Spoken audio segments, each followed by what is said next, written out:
Greetings YouTube, and today I would like to talk about Battlefield 4 weapons. Hello YouTube, and as you just heard my alternate robot persona say, today I'm going to be talking about multiple weapon versions in Battlefield 4. What I mean is, like, the ACE and the AK-12 are both going to have multiple variants of the same gun. So for instance, they're both going to have an assault rifle, a carbine, and a sniper variant, and the AK-12 is actually even going to have a shotgun variant.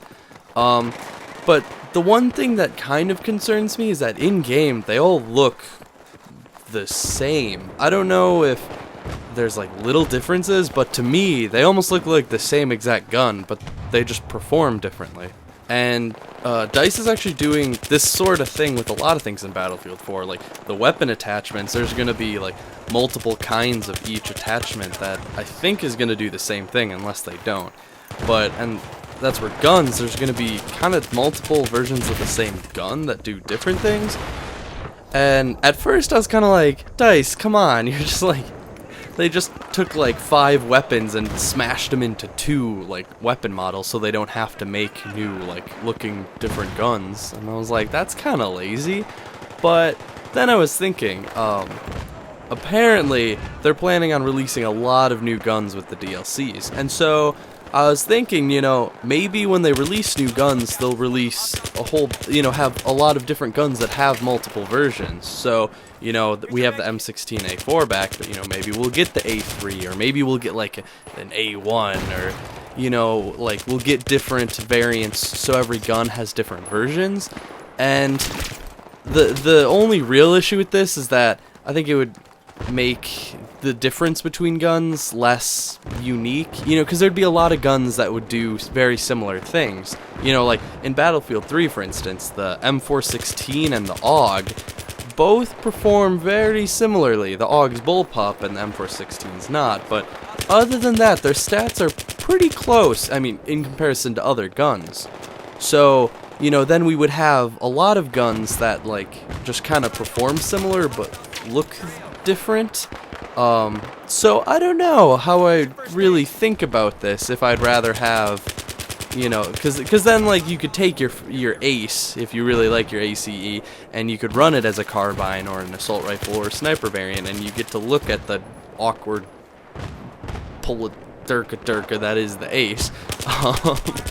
But I don't know, I think I'd rather them find other more interesting guns, and, you know, even if they perform the same or differently, I think visually, I'd like to be looking at different guns. Like, I don't know, the fact that you can look at the same gun and it could be a DMR or a shotgun or a carbine or an assault rifle and they all look the same, like, I don't know how much I really like that. Another kind of gripe I have, I guess it's not really a gripe, but in Battlefield 4, they're finding really new state-of-the-art weapons. Like, the AK-12, I don't think is even being mass-produced. But I feel like instead of just finding these new guns and making a bunch of versions, they could take like older guns. Because like, I don't really care if this game's from the future. Like the AK-47, like that gun is probably never going to be not used. Because it's the AK-47. People will be using that for hundreds of years, I bet. Well, okay, maybe not 100 years, but I don't know. I'd like to see some variety, you know, some older guns, and the AK-47, speaking of which, is actually a gun I'd really like to see in Battlefield, because it wasn't in Battlefield 3. We had the AK-74, which didn't do that much damage, but like, I don't know. I think it'd be really fun to run around with an AK-47. It'd be kind of like a G3A3, you know, dun-dun-dun, lots of damage, but it's an AK-47. But yeah, I'd definitely like to see some old classic guns, and if they're going to be releasing a lot of guns with these DLCs, hopefully we'll be able to see quite a few, because that would be pretty awesome. But yeah, let me know what you guys think about, you know, DICE having multiple variants of the same guns, and, you know, what kind of other guns you would like to see in future DLCs of Battlefield 4, because there's a lot of pretty awesome guns that I would definitely like to see. But if you like this video, don't forget to like, and if you'd like to see more, definitely subscribe, because that would be awesome and would make you awesome, and you should do that right now. But anyways, until next time guys, and as always, keep it Kodo.